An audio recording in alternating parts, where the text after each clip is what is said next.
students. Now in the chapter Nationalism in India, today I'll give you some important information about the Rowlatt Act.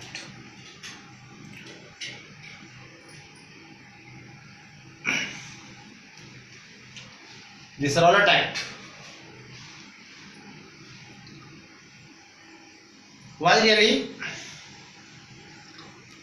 an act which was called a Black Act passed by the British government in 1919.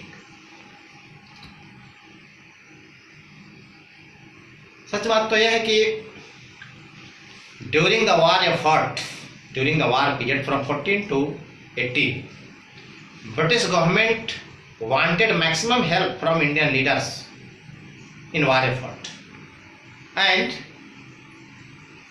even promised to the leaders that they would fulfill their demand, whatever might be, after the war when they would succeed. But when war was over in 1918, the government came with a reform which was called the Montagu-Chelmsford reform. Really was the Government of India Act 1999. Government of India Act 1919, and according to the provisions, a great dissent was felt among the Indian leaders, since their hope has been really ruined. They felt ashamed and cheated by the provision of Government of India Act 1919. In result, there was a great increase in the revolutionary activities in India by the youth of different parts in the country, because those were also very much angry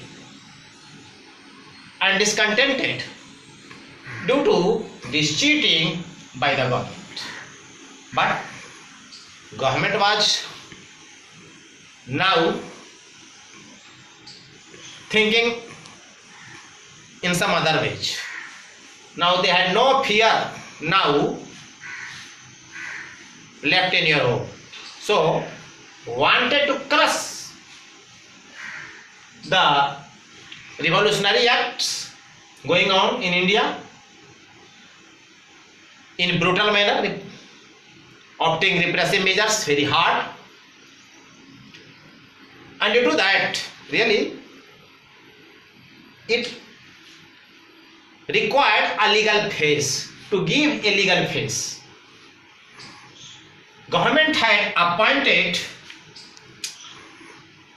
a commission under Justice Sidney Rowlatt to study the situation which was present in India and suggest some recommendation to deal with the situation.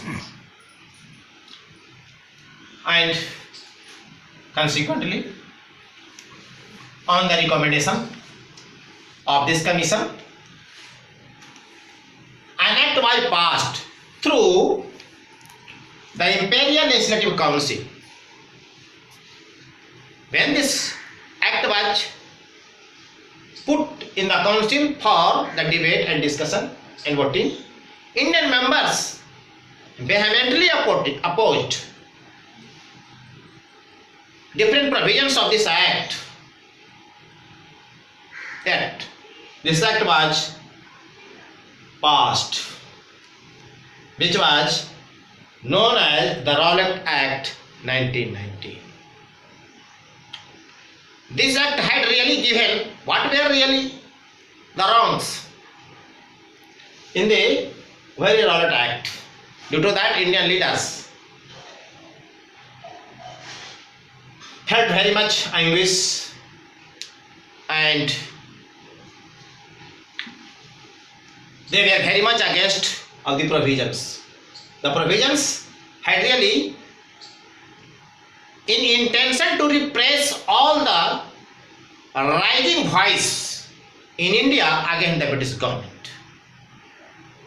So this act had given immense power to government in dealing with the political activities.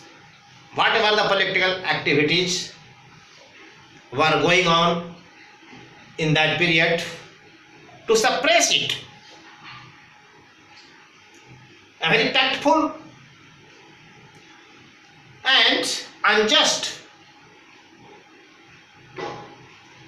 rule was passed, and the provisions were made that even mere on suspicion, any person could be detained behind bars for 2 years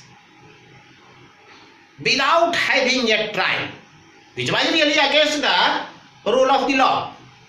Rule of law generally states very much clearly that a criminal is punished according to the set process of the law, and in accordance trial was must. But in this case, according to the provision of Rowlatt Act, now it was not left mandatory for police or the government to have a trial whatever the charges was imposed on any political activist and kept in detention behind bars for 2 years.